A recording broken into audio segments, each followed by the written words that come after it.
You don't need any more tools. What you need is to rediscover how you are uniquely wired to receive truth. If you've ever second-guessed a gut feeling, ignored a whisper, or needed proof before giving yourself permission to believe, this might be the clearest thing you'll hear all year. Because guess what? Truth lives within all of us. The only thing that's different, we don't all channel truth in the same way. I've created a framework called the 4 Channels of Truth. And this framework is designed to help you identify the most prominent ways that your body has been designed to receive truth. You may identify with more than one, but for the most part, we are typically more resonant with one or strong in one versus the others. The reason I came up with this framework is because I realized that I have been approaching a lot of my videos and my content and my frameworks through the lens of one specific type, my own type. I was speaking in a bit of a universal lens a little too far, and I have a friend who eventually got to a point and she was like, I don't know if I fully get what you're saying in certain things. And we kind of, after talking about it a bit deeper, I realized that we actually receive truth just very differently. The way that we can both get to a clear space where we can receive that truth or distinguish truth from distortion is the same, almost entirely the same for all of us. But when we get to that place of clarity and embodiment, how the truth gets delivered, it's different. If my original kind of way of expressing things maybe didn't apply to you, then this video shall clear that up, hopefully. All right, so there are 4 archetypes or 4 channels. We have the seer, which is what I am, the lover, the oracle, and the strategist. Each one of us leads with at least one of these, if not more. So I definitely lead with a couple, but my primary one and almost all of my content thus far has really focused on the essence of the seer. So basically each one of these archetypes has a truth input, aka a way to receive, a channel, a texture of the channel, a distinct texture that separates it from the rest, a distortion, aka a shadow, and a strength, or multiple. When we can really identify what kind of channel I am, or you are, or we all are, what the blind spots are, how to access that place of truth, or at least that place of clarity and safety where we can receive the truth and identify or differentiate the version of truth versus the distortion or the shadow of that, the much easier and more confident we can feel in channeling going forward. Okay, let's start with the seer. The seer is all about energetic and field-based truth. This is a knowing that you cannot describe. This is very tuned into the invisible, metaphysical realm. So that's energy, symbols, dreams, soul timelines, and contracts as well. The thought pattern or the mantra of this archetype would be something like, I just know. I don't need to justify it. I don't need to research it. I just know. It resonates. So there can be personality traits that are commonly associated with the seer type. People who are kind of quiet, observant, really perceptive, kind of dreamy, even prophetic sometimes. People who speak in symbolism, who share their dreams, who understand the kind of undercurrents of life, who read body language very clearly and are just more tuned into a dimension of reality that's kind of beneath the surface. They often have subtle or not so subtle intuitive downloads. And again, it comes from a knowing. It comes from tapping into the field and feeling resonance. These are the people, we are the people who are often most likely to be labeled as woo-woo or spiritual because we are patterning beyond the visible. We're tapping into the metaphysical. This is a realm of reality that really kind of can't be tinkered with or tested, at least with the tools that we have available today. So it's something that we can only access, truth that we can only access through this form of knowing.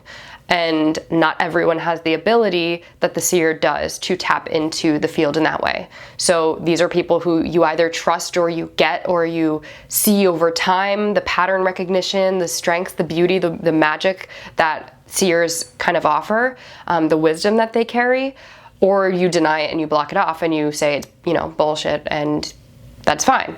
But seers are not the ones who are going to kind of explain everything in a really rational way. I certainly will do my best on this channel, but most of my wisdom comes through transmission that is coming from the field. When I am receiving truth as a seer, for me personally, of course it depends on the clair that it's coming through, but it almost always just feels like a knowing.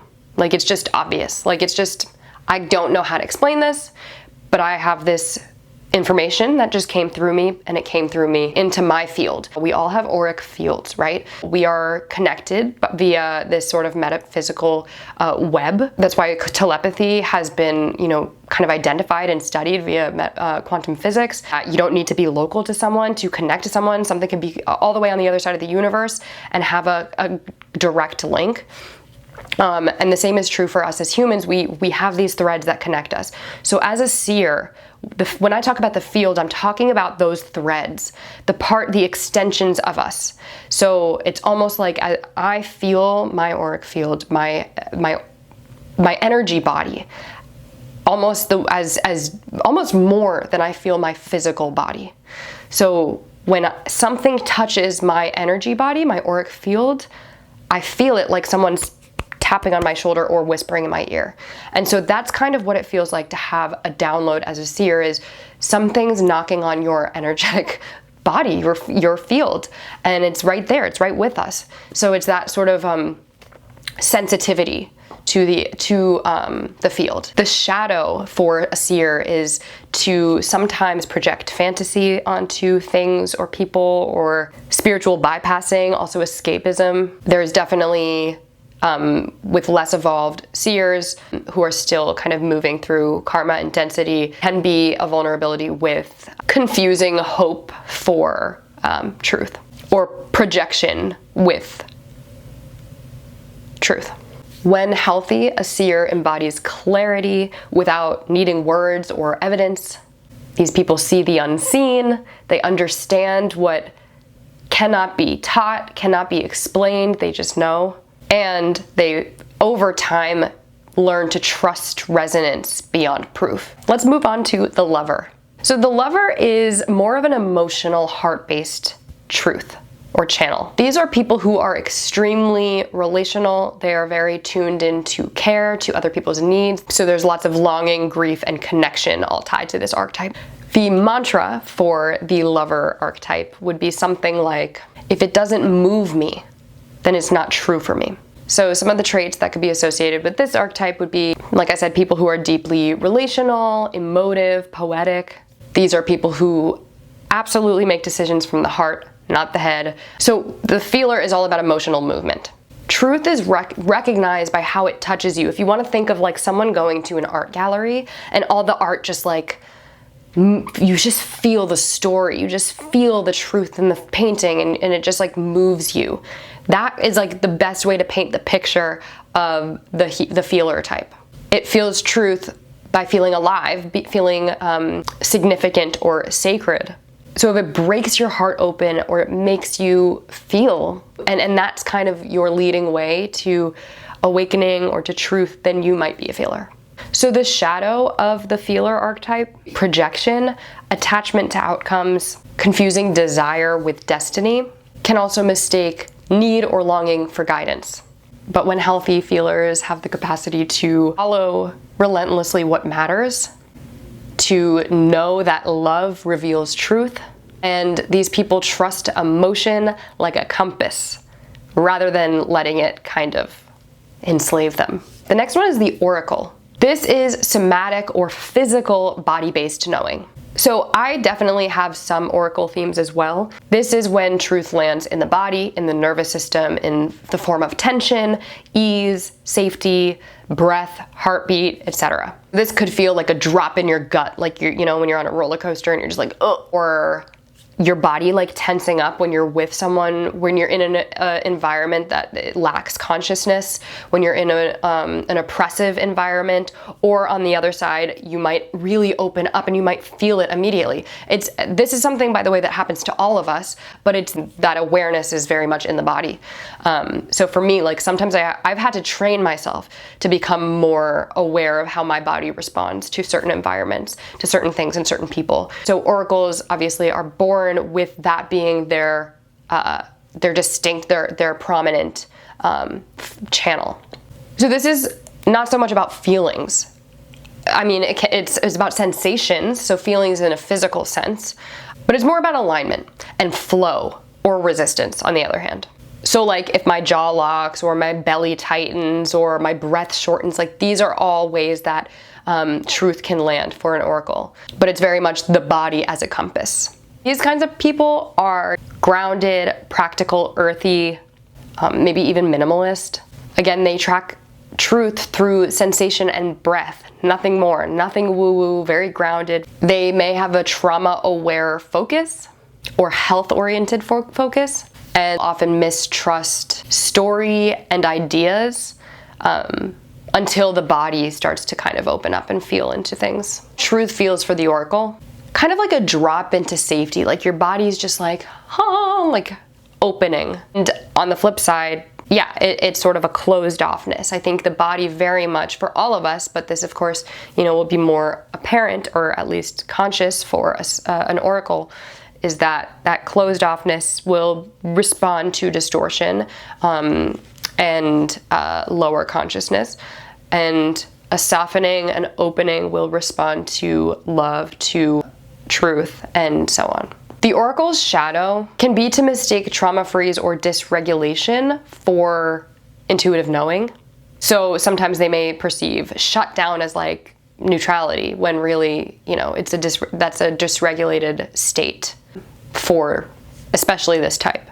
But when healthy, oracles have the potential to use the body as divining rod, to use the body as a complete and utter tool and guide, trauma-informed or somatic healing for others as well. These people can know when to act in truth, when their somatic knowing is clear and in alignment, and brings truth down to earth.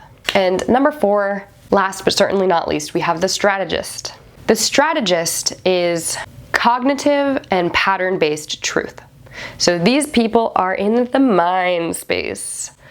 And yes, truth does very much so get delivered to some people through the mind. The core orientation of the strategist is to tune into clarity and coherence via logic, insight, and frameworks. The thought pattern or the mantra for the strategist is, it's true because the pieces fit. So these people are discerning, sharp, articulate, and often systems thinkers. These are people who are likely to gather data before choosing. They are very much in the mental sphere. It's because they need to mentally understand something before they can physically trust it. And that's not a defect. That is their wiring. These are people who often take longer to make decisions, but they can be very decisive when making those clear choices. Okay, how truth feels for the strategist is something like a clean mental click into place, calm certainty. These can also be like aha moment, like synthesis. The shadows of the strategist can be analysis paralysis, self-doubt, also disconnect from the body and emotion. But when healthy, strategists are people who can hold clarity with integrity, eventually get to a place where they can trust divine timing and structure, and often bridge insights into tangible, incredible action. Okay, I'm gonna leave this video here, but if you like this video, please give it a thumbs up. Drop a comment below, let me know which you think your main archetype or channel is. Definitely be recording more on this. Also love to do a video too on just like how I developed this framework, the philosophies that have inspired it, and subscribe for more content like this if you enjoyed this video, and I will talk to you soon. Bye.